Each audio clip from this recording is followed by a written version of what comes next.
To not flunk out of college, I changed my grades and thousands of others as well. When I was a student at a major university in the late 80s, I was failing several classes miserably.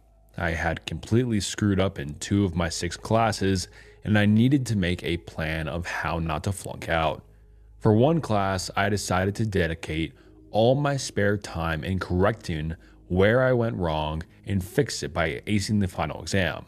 The other class, which was much more technical, required that I come up with a plan. Keep in mind that I was a totally goody two-shoes kid who felt like they were in a desperate situation. Failing out of college was not something I could allow to happen. Desperate times, desperate measures. The class that I needed to pass was a science/engineering class that I had not bothered to go to. So I went to the very last Thursday class to figure out my plan. One thing the professor did say was that if you had a 93 or higher average in the class, you could opt out of the final exam that was happening in 1 week.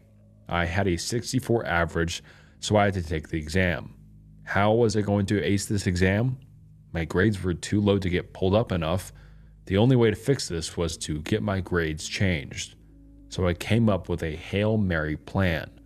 One that involved a few rules to be broken, and by rules, I mean laws.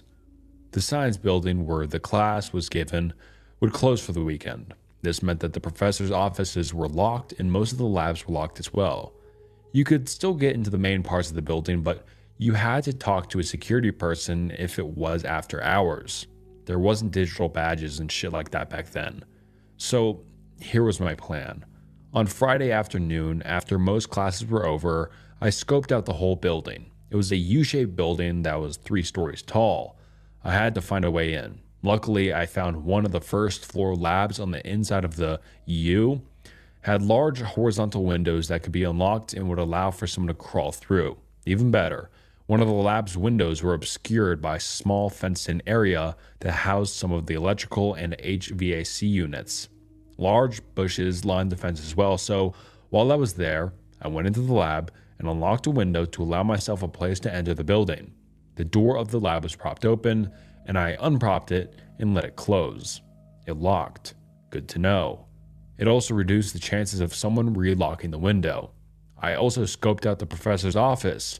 It was open, but he was not in there. It was very small and with no windows.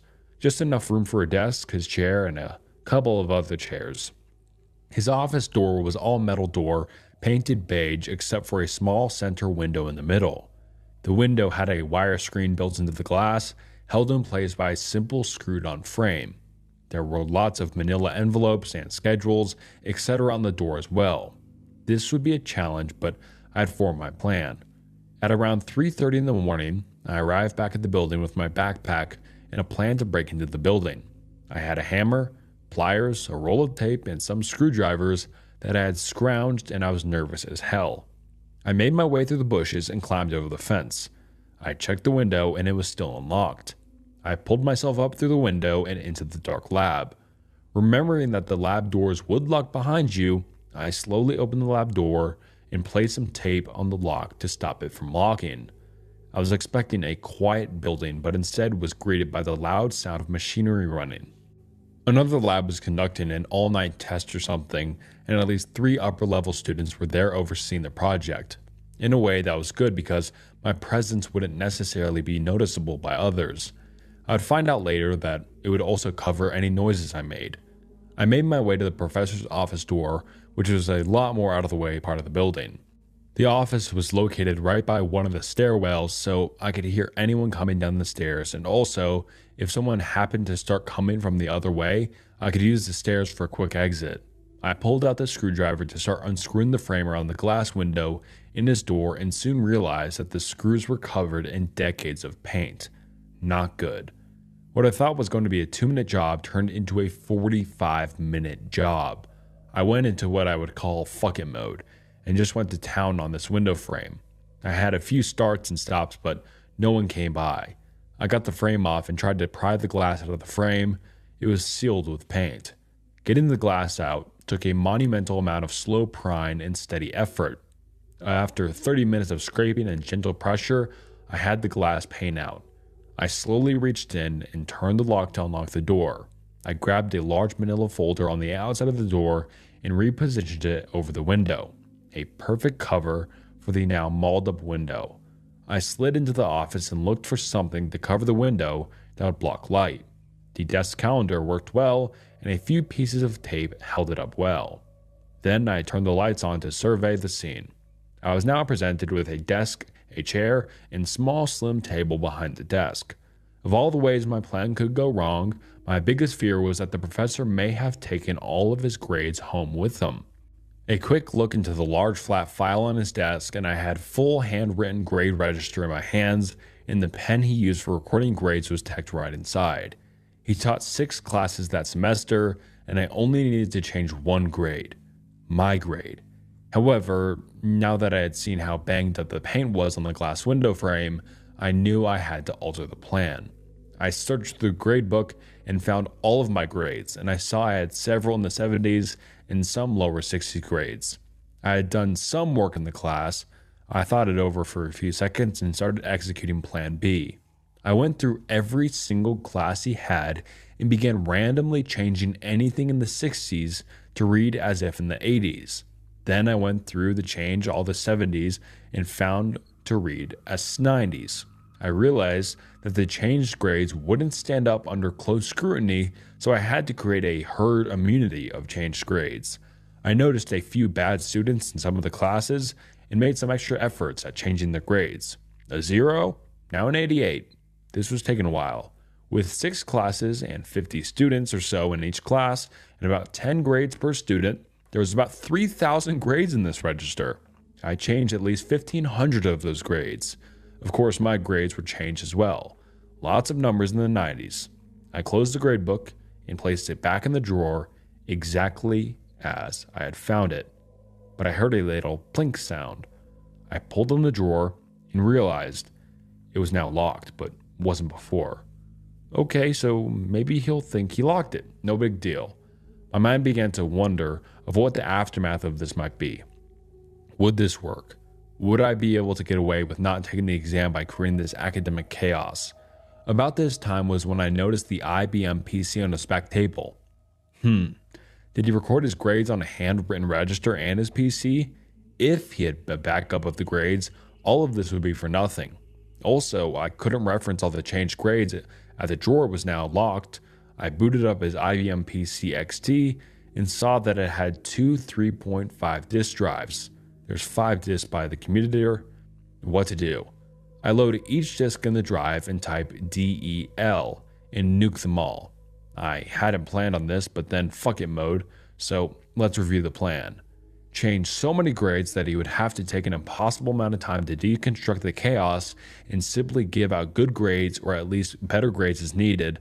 No one particular student would be identifiable as a culprit because there were plenty who had a motivation to change the grades. This was as good of an idea as I could come up with. After having distributed all the good grades to all the good boys and girls, I gathered my tools and planned my exit strategy. The back of his door had a few items taped to it as well, so I replaced the glass and frame and covered it with another manila folder. I wrote a poorly written note on a post-it that said, "Sorry, mop handle cracked the glass. Replaced glass. Maintenance." I then split, got past the grade student running the machine, slipped out the window, and never went back. Didn't show up for the final exam, either because higher than a edited 90 or 93 average, and all. Waited 45 long days that summer to get my grades, got a 90 in the class. Yeah. Okay. No complaints. There had to be some other people who got their grades and were happier as well. Never suffered any consequence on this either, but it was the most stressful night of my life. I haven't done shit like this ever again. Okay, here's some follow-up to the messages and comments. So I'm 50 years old now, and I wrote this on a slow last hour of work on a Thursday because I've been reminded of it while reading a different Reddit post. I wrote the post in about 15 to 20 minutes. A few have asked about the grading discrepancy of 90 versus 93. Now that this memory has taken a little bit more of my brain space the last 24 hours, what I recall was that the requirement to not have to take the exam was having an 8 average. We were on a 7-point scale, then so that would have been 93 and up. I had changed my grades in the gradebook first to meet this requirement, again the whole time in adrenaline freakout mode, but once I had written over my numbers, it was obvious that I was the only one of the adjusted grades. I'd hoped I could make the numbers look more convincing. I also realized the self-incriminating factor of just my grades being changed, and for self-preservation, started changing them all. It took forever. When I left the building and the sky was starting to get light for the sunrise, I stated that I arrived at 3:30 a.m. That was a guess.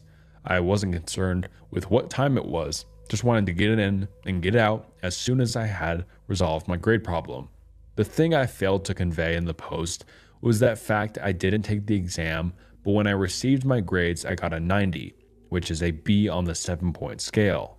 This didn't match up to not taking the exam because you should need an A to not take it. So technically, I should have complained and said, "Hey, where's my A?"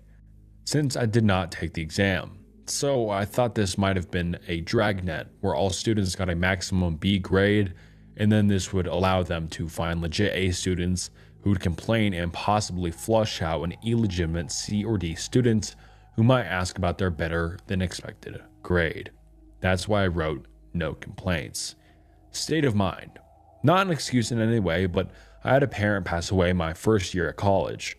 There wasn't a lot of counseling back then, just a hand on the shoulder and condolences. I do remember even hearing the word depression uttered except in psychology class. Mental health was not freely discussed unless someone had big problems.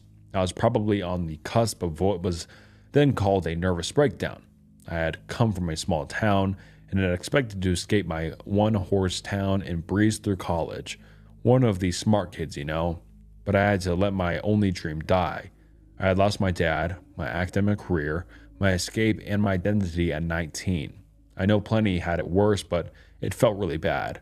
I had to eat a lot of humble pie, and at first it sucked, but not long after, I felt free of the burden of being in the wrong place, pursuing the wrong thing, and I started smiling again.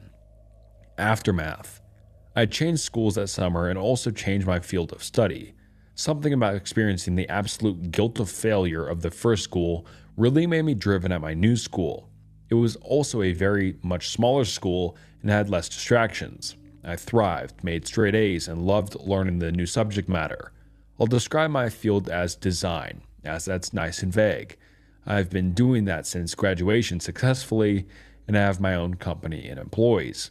I'm not world famous or anything, but I would bet most of you have an interaction with something I have designed. This school has been my favorite college sports team my whole childhood, and was my single plan as a college student.